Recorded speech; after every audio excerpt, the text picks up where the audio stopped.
Assalamualaikum warahmatullahi wabarakatuh, saudaraku, sobat sebangsa dan setanah air. Jumpa kembali dengan saya Hendro Saki dalam program acara Hasbi Hendro Saki Bicara.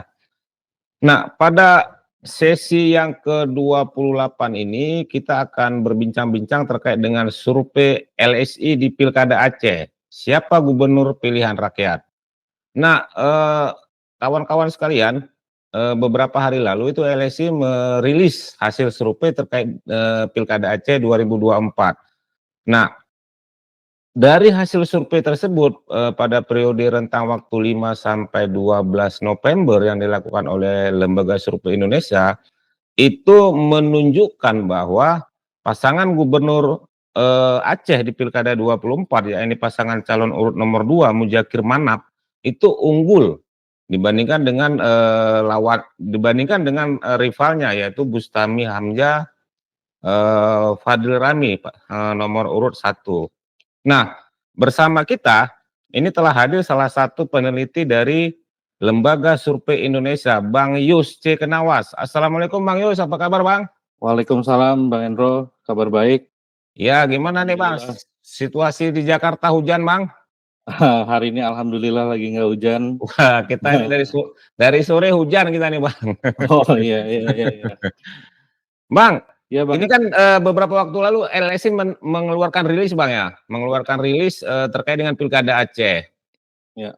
Eee, dari rilis tersebut kan terlihat bahwa terpetakan secara elektoral bahwa, pasangan nomor urut 2 yaitu Mudzakhir Manap dan, Fadlullah itu unggul. Nah itu, seperti apa Bang, proses, dan metode yang dilakukan sehingga kemudian, keluarnya seperti itu Bang? Oke, pertama-tama terima kasih, Bang Hendro. Ini pertanyaan yang baik sekali karena biasanya media jarang menanyakan metodologi dan ini penting untuk pendidikan politik gitu ya. Jadi, LSI itu turun ke Provinsi Aceh, untuk melakukan, survei atau penelitian antara tanggal 5 sampai 12 November 2024. Jadi kira-kira, udah hampir 2 minggu ya, seminggu 2 minggu lalu ya. Iya. Dan, di Provinsi Aceh kita mengambil sampel itu sebanyak 800 orang, yang kita ambil dengan menggunakan metode multi-stage random sampling, eee, dan dari 800 orang itu, margin of error-nya itu ada di plus minus 3,5% dengan tingkat kepercayaan 95%. Sampelnya kami ambil dari seluruh kabupaten kota di Provinsi Aceh yang terdistribusi secara proporsional. Nah, setelah wawancara tatap muka, dilakukan dengan, antara, enumerator kami dengan, responden, kami juga kemudian melakukan kendali mutu, Bang, untuk menjamin hasil wawancaranya dengan melakukan, random check, sebanyak 20% dari total sampel yang kami, tetapkan, Bang, kayak gitu. Nah, dari hasil tersebut, maka kan kita bisa tahu misalkan, eee, yang pertama seberapa aware sih, seberapa, eee, tahu masyarakat Aceh gitu ya kira-kira tentang, pilkada, yang akan diadakan pada tanggal 27 November mendatang. Dan dari temuan kita 90% masyarakat Aceh sudah tahu bahwa akan ada pilkada, pada tanggal 27 November mendatang. Kemudian kita juga tanyakan, misalkan sifat kepemimpinan apa yang harus dimiliki calon gubernur, ya, dan, masyarakat Aceh bilang itu jujur, bersih dari korupsi, terus kemudian perhatian pada rakyat, dan mengambil resiko itu sebagai 3 alasan utama, mengapa, sifat kepemimpinan yang harus dimiliki seorang gubernur Aceh, Bang. Nah, kemudian kita tanyakan juga mengenai siapa rujukan, masyarakat Aceh dalam, memilih gitu. Ada yang bilang suami istri itu cukup besar 28,3%, ada yang bilang keluarga besar yang menjadi rujukan, sekitar 22,7%, dan atas dasar keyakinan sendiri itu juga cukup besar sekitar 30%, 29,2% tepatnya Bang Hendro. Nah, habis itu kita juga tanyakan kepada, responden, bagaimana kesamaan dengan pilihan dengan anggota keluarga. 59,1% bilang sama, sisanya bilang tidak sama atau tidak tahu, pilihan anggota lainnya. Kita juga kemudian lanjut tanyakan, bagaimana kemarin partisipasi dalam pemilu, apakah selalu ikut atau tidak gitu dalam pilpres, pileg, atau pilkada sebelumnya misalkan, mayoritas masyarakat Aceh 76,6% bilang selalu ikut memilih. Jadi cukup tinggilah angka partisipasi, masyarakat Aceh dalam pemilu dan ketertarikan untuk, berpartisipasi dalam Pilgub Aceh tanggal 27 mendatang juga cukup tinggi, 87%. Itu gitu Bang, sebagai Oke Bang, pengantar. Bang, rilis yang kami terima itu juga disebutkan bahwa LSI menggunakan simulasi dua model simulasi, yaitu, tanpa menggunakan, surat suara dan lewat surat suara. Itu perbedaannya seperti apa Bang? Jadi gini Bang, sebelum kita sampai ke simulasi tersebut, saya perlu jelaskan dulu ada beberapa pertanyaan yang kita tanyakan kepada, eee, kepada responden terkait soal pilihan mereka. Yang Iya. pertama itu kita tanyakan kepada mereka top of mind. Top of mind itu kita tidak bacakan, nama calon, kita tidak tunjukkan kartu apa-apa, kita hanya tanyakan, Mmm, "Kalau pilkada hari ini, siapa yang Ibu, Bapak akan pilih sebagai gubernur?" mhm, Nah, di situ yang pertama itu, Muzakir Manaf 31,6% kan, itu top of mind-nya tanpa apa-apa. Terus kemudian ada Bustami Hamzah 22,8%. Terus kemudian yang lain kecil-kecil, ada Fadil Rahmi, Sudirman Haji Uma, mhm, Muhammad Yusuf Wahab. Saya, kurang ingat apakah nama-nama ini, peserta semua di Pilgub Aceh atau enggak, tapi biasanya kalau di daerah-daerah lain itu suka muncul nama-nama yang, eee, familiar buat masyarakat tapi, tidak tahu dia ikut atau enggak gitu. Jadi misalkan kayak di Jawa Tengah tiba-tiba muncul nama Kaisang gitu, sebagai contoh, ini mmm, contoh aja gitu ya. Nah, itu untuk top of mind-nya kita tanyakan. mhm, Kemudian mhm, kita tanyakan juga, simulasi nama semi terbuka 4 nama kandidat. Itu juga mhm, kita tanyakan kalau pemilihan gubernur Aceh, siapa yang akan dipilih, ada 4 kandidat yang kita, ajukan. Nah, itu, eee, menunjukkan bahwa misalkan Muzakir Manaf di 39,1, Bustami Hamzah di 27,9, terus yang lain tidak tahu rahasianya masih tinggi, mhm, mhm, 20,8%. Baru kemudian kita, kerucutkan lagi ke, simulasi 2 pasangan kandidat gitu. mhm, Simulasi 2 kandidat tanpa pasangan dulu Bang ya. mhm, Tanpa pasangan itu Muzakir Manaf masih paling tinggi di 44,5%, diikuti Bustami Hamzah di 29 gitu. Nah, kita tanyakan juga habis itu, kalau kita simulasikan dengan 2 pasang kandidat tanpa tunjukkan kertas suara bagaimana? Jadi kita mhm, hanya sebutkan, ini ada pasangan Bustami Hamzah, Fadil Rahmi, ada Muzakir Manaf, Fadlullah, eee, mana pilihan Bapak Ibu? Nah itu 43,9% bilang Muzakir Manaf, 28,2% bilang Bustami Hamzah, kayak gitu.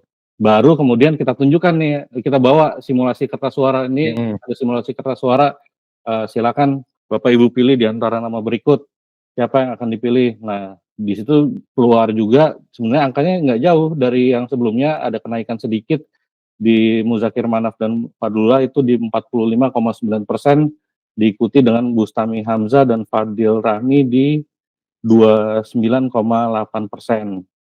Sisanya itu tidak tahu atau masih bimbang lah kira-kira untuk Mhm, menentukan atau mhm, masih merahasiakan pilihannya. Kan kita nggak tahu mereka mau mau apakah masih bimbang, apakah sudah tahu pilihannya tapi masih dirahasiakan, kayak gitu Bang. Jadi kira-kira itu yang kami lakukan kemarin. baik, Bang Yus, tapi kan, kalau dari hasil ini kan dari beberapa simulasi top of mind, kemudian simulasi ini kan, paslon nama Mujahid Manap selalu unggul ini Bang.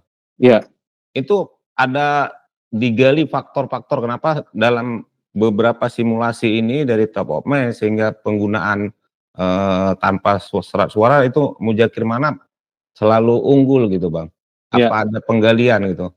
iya, kita, memang ada beberapa indikator lain yang kita coba, cari tahu, yang mungkin bisa menjelaskan mengapa, sosok Muzakir Manaf itu memiliki elektabilitas yang paling tinggi. Yang pertama itu kan kita kalau mau milih seseorang itu kan kita harus tahu dulu ya, Bang, ya. Kita Mhm harus tahu dulu, kemudian suka, baru kemudian, milih kan.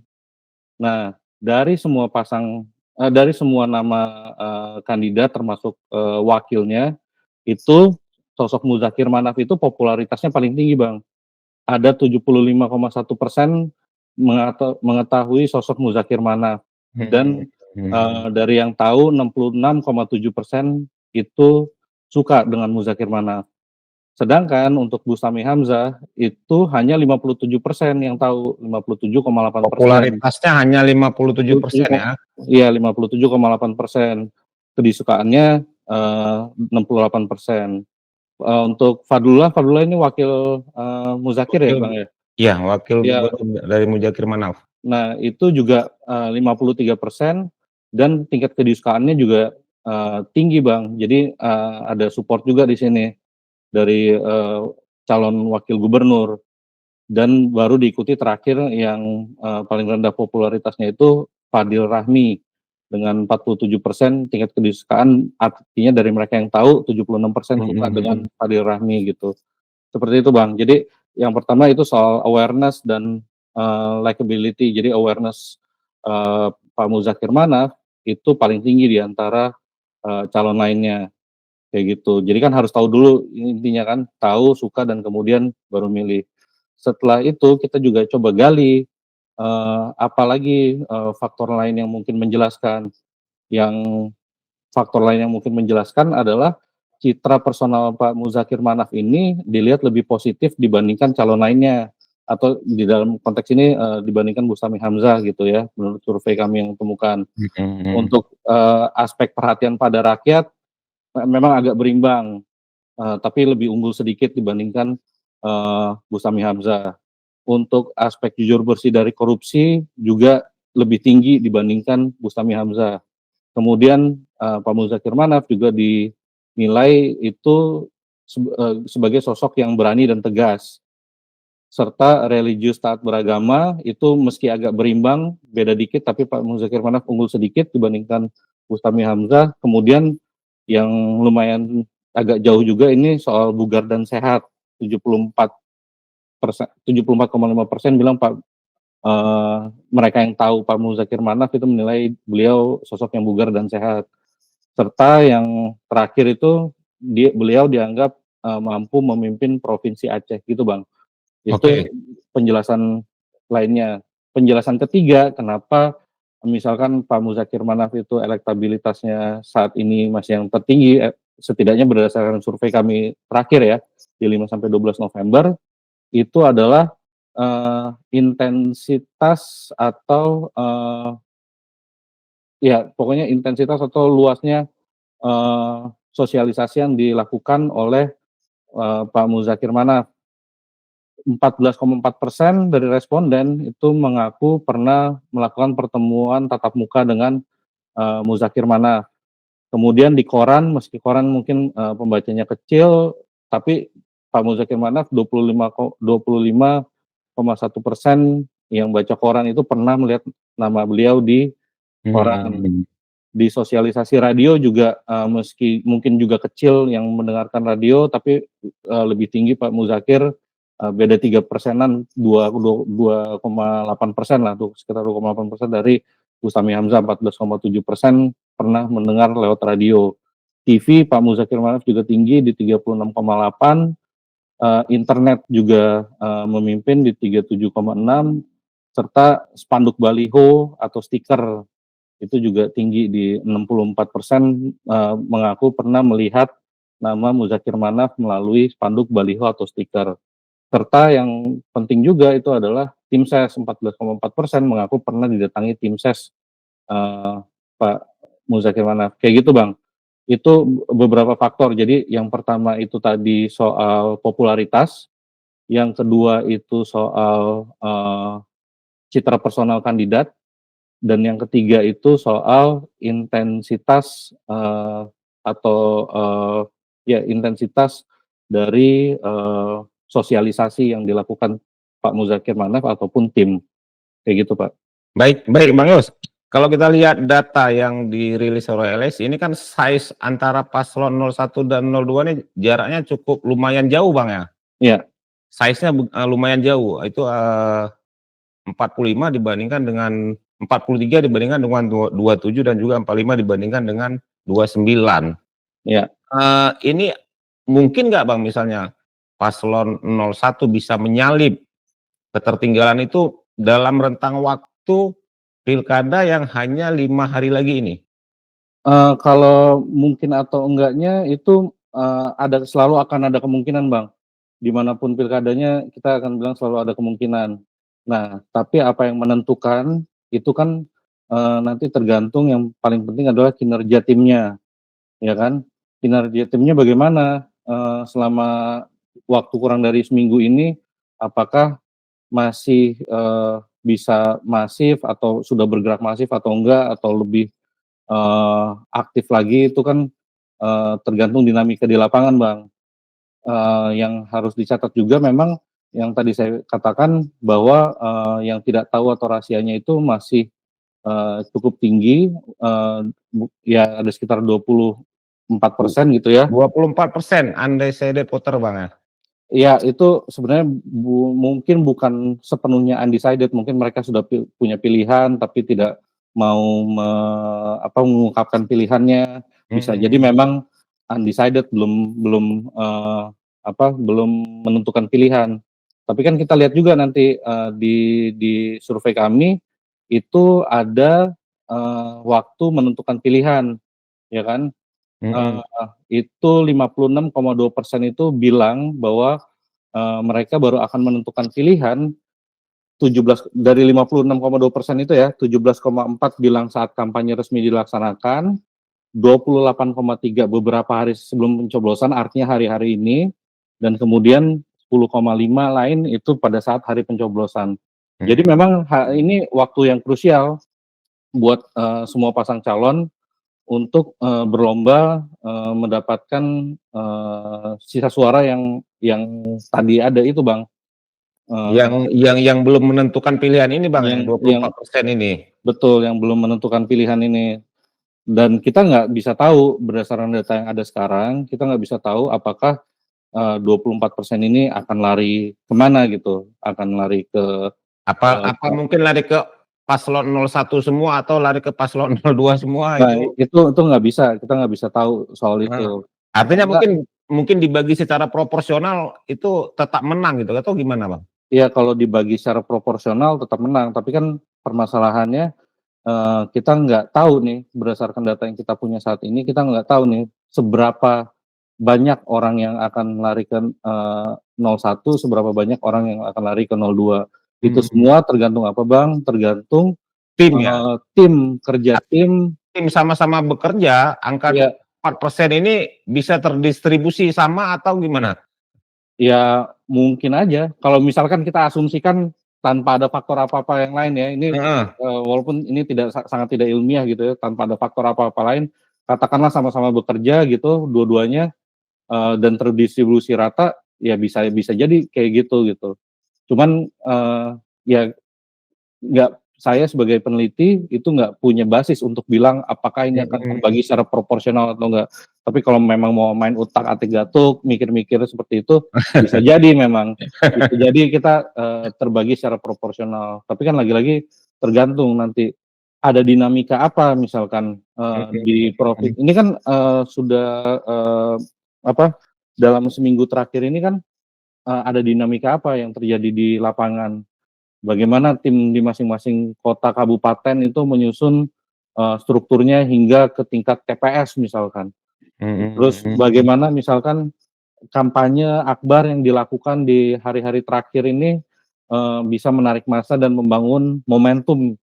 Itu kan hal-hal yang bisa berpengaruh juga, Bang. Dan bagaimana misalkan apakah ada yang blunder di, menit-menit akhir, itu semua hal yang bisa mempengaruhi dinamika yang kita per hari ini nggak bisa tahu nih, apakah dari 24% itu akan lari kemana gitu. Bisa jadi memang, terdistribusi secara proporsional, itu ada satu kemungkinan juga gitu, Bang. Oke Bang Yus, kalau asumsinya ada terdistribusi secara proporsional, artinya paslon 02 sudah pasti menang nih? Nah, itu sebuah kepastian itu yang ahli survei nggak boleh bilang, Bang, karena selalu ada probabilitas. Ya kalau Nanti kalau kita menggunakan asumsi yang tadi kan. iya iya. Kalau yang itu, ya kalau saat ini memang, kalau berdasarkan data ini ya, data yang ada sekarang Iya, memang Pak, Muzakir Manaf itu butuh, sekitar berapa persen ini, 4 persenan ya? 45 berarti sekitar 6% untuk, Enggak seki 50% plus 1, iya sekitar lima lima ini kan koma 5,2%. iya ini kan kita anggap yang simulasi surat suara saya ambil ya Iya 45,9 iya iya, itu yang hampir menggunakan, 46. menggunakan surat suara. Iya 46 anggap aja plus minus 3,5% ya, jaraknya untuk mengejar ke 50% itu lebih lebih sedikit dibandingkan, Mhm mhm. yang dilakukan yang ada di Pak Bustami Hamzah dan Fadil Rahmi. Artinya tim 01 harus bekerja lebih keras lagi gitu untuk, kalau memang mau bersaing dengan, Muzakir Manaf dan Fadlullah, kayak Tapi gitu, kan Bang. waktunya nih tinggal 6 hari lagi, mungkin nggak Bang, ada parameter logika atau hal-hal yang memungkinkan kerja-kerja keras seperti apa yang bisa mengejar ketertinggalan sampai hampir 20% itu?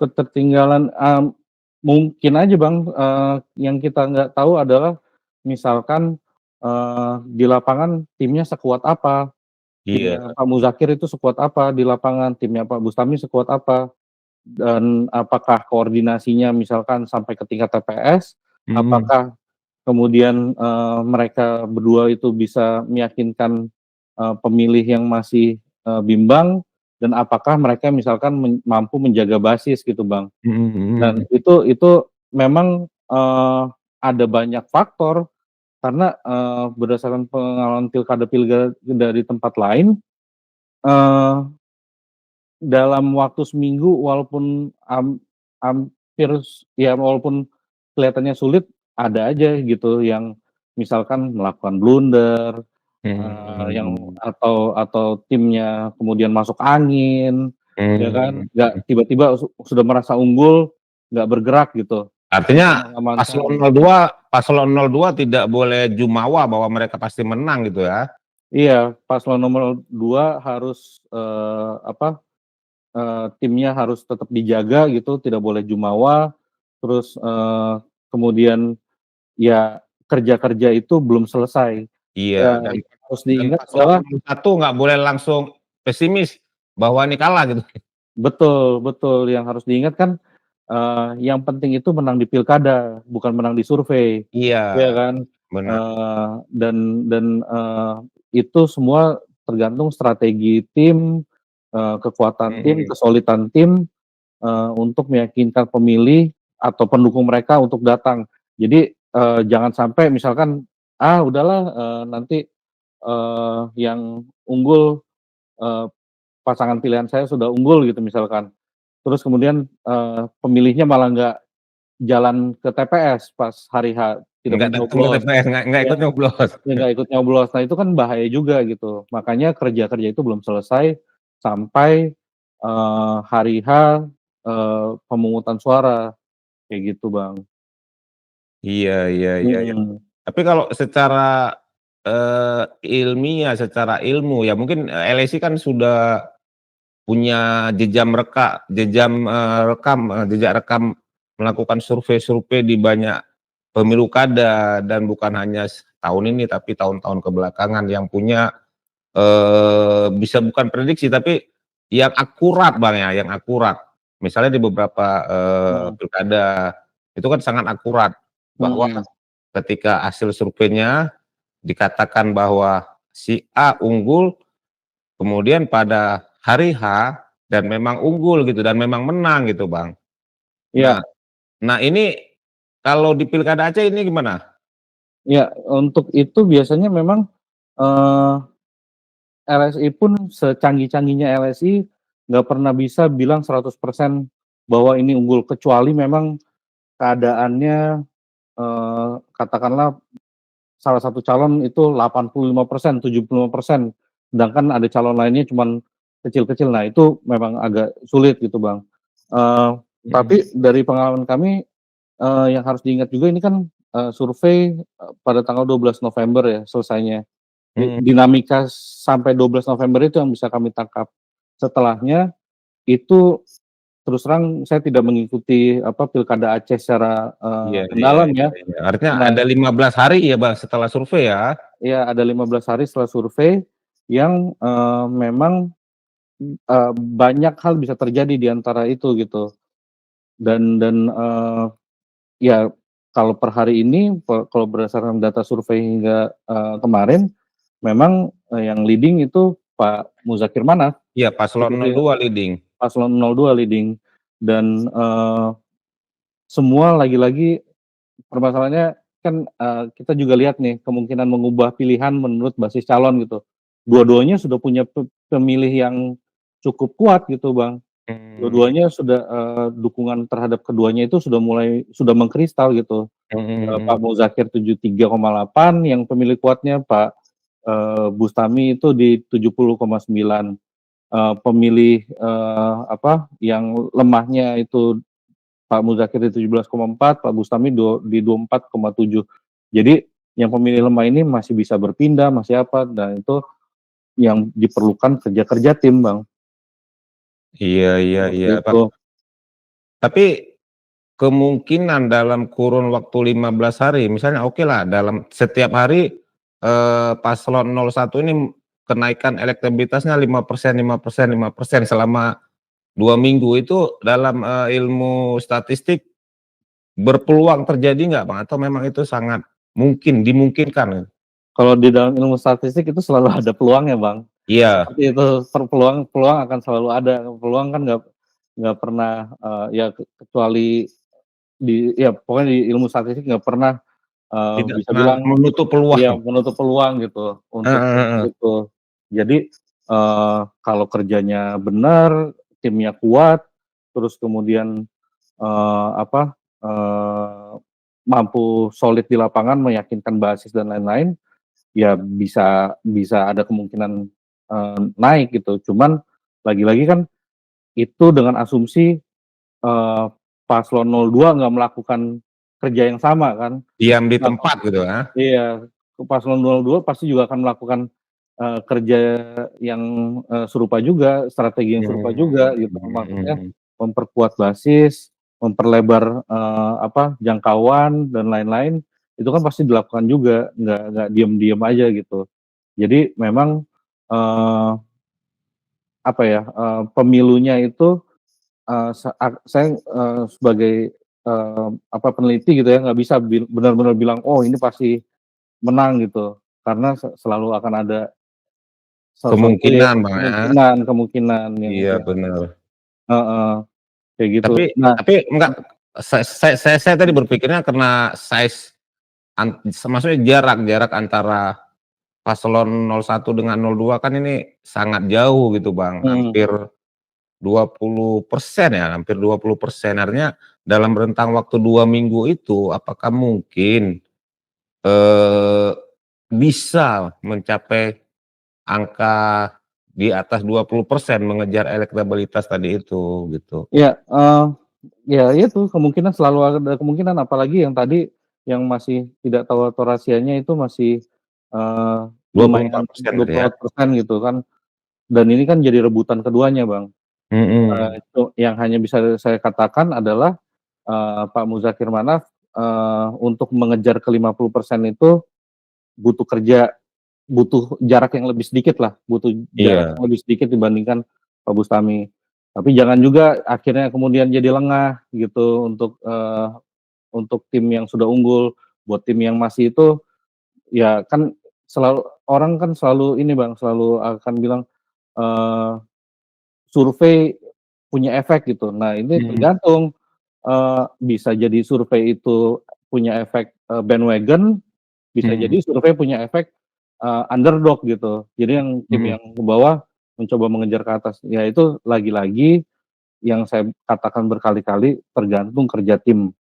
Tim Mhm. keduanya ya, ini permainan catur yang, cukup cepat gitu ya, Mhm. kurang dari seminggu gitu dan itu, butuh strategi yang matang, yang dieksekusi dengan baik sampai ke tingkat TPS, seperti itu. Artinya kedua pasangan calon ini masih punya peluang yang sama? Ya, peluangnya ya tadi saya bilang, kalau Pak Muzakir lebih Lebih lebih un unggul, lebih peluangnya unggul, peluangnya lebih besar, peluangnya sama-sama punya peluang, cuma sama-sama paslon punya 02 peluang. peluangnya lebih besar gitu lah, Bang, ya? Ya lebih butuh sedikit jarak untuk mengejar sampai ke 50+1 itu, Iya seperti iya itu. iya iya iya Mhm, iya iya iya iya iya. iya.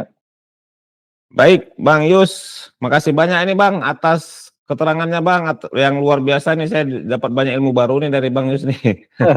Sama-sama Bang Hendro, makasih sudah diundang. Iya, makasih banyak, Bang Yus, ya. Iya, mari Assalamualaikum Bang. warahmatullahi wabarakatuh. Waalaikumsalam warahmatullahi wabarakatuh.